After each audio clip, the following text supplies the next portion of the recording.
역사.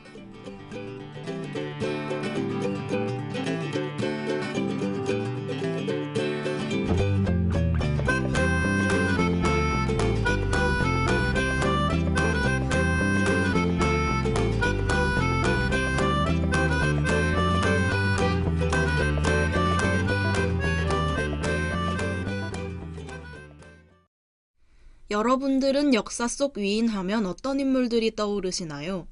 아마 머릿속에 떠오르는 대부분의 인물들은 남성들일 텐데요. 하지만 우리 역사를 자세히 들여다보면 남성들 못지않게 나라와 민족을 위해 큰일을 해낸 여성 인물들이 많이 존재합니다. 따라서 여인 역사에서는 역사 속에서 많은 활약을 펼쳐 민족을 빛낸 여성 인물들을 재조명해보는 시간을 가져보고자 하는데요. 오늘의 인물은 바로 김만덕입니다. 2010년 KBS에서 방영된 드라마 거상 김만덕에서 배우 이미연이 김만덕 역을 맡아 열연을 펼치기도 했었죠. 아마 많은 분들의 기억 속에 희미하게 남아있으리라 생각됩니다. 김만덕은 중개상인 김응열의 딸로 태어났으며 12살에 부모를 잃고 고아가 되었습니다.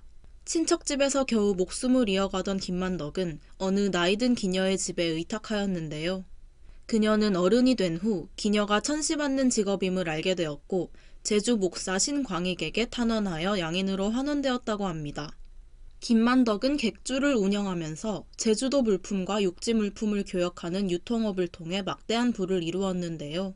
그녀는 이렇게 축적한 대부분의 재산을 기근에 시달리는 제주도민을 살려내는 데 사용하였습니다. 전 재산을 털어서 육지에서 쌀을 구입한 뒤 이것을 쾌척하였다고 하네요.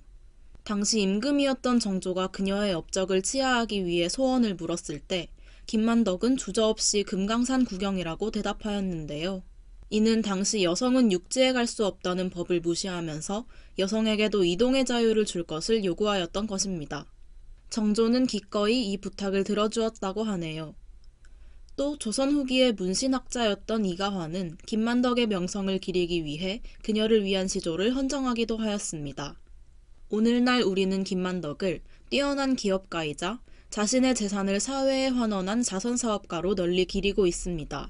그러나 김만덕이 의미 있는 인물인 이유는 여기에서 그치지 않습니다. 그녀는 엄중한 유교규범이 여성을 옥죄고 있던 시기에 시대와 불화하지 않고 당시 여성에게 지워진 한계를 거침없이 뛰어넘었던 용기를 보여주었다는 점에서 칭송받아 마땅한 인물이라고 할 수 있겠습니다. 오늘 들려드린 김만덕에 대한 이야기 어떠셨나요? 다음 방송에서도 역사 속 여성인물들에 대한 흥미롭고 유익한 이야기를 들고 찾아뵙겠습니다.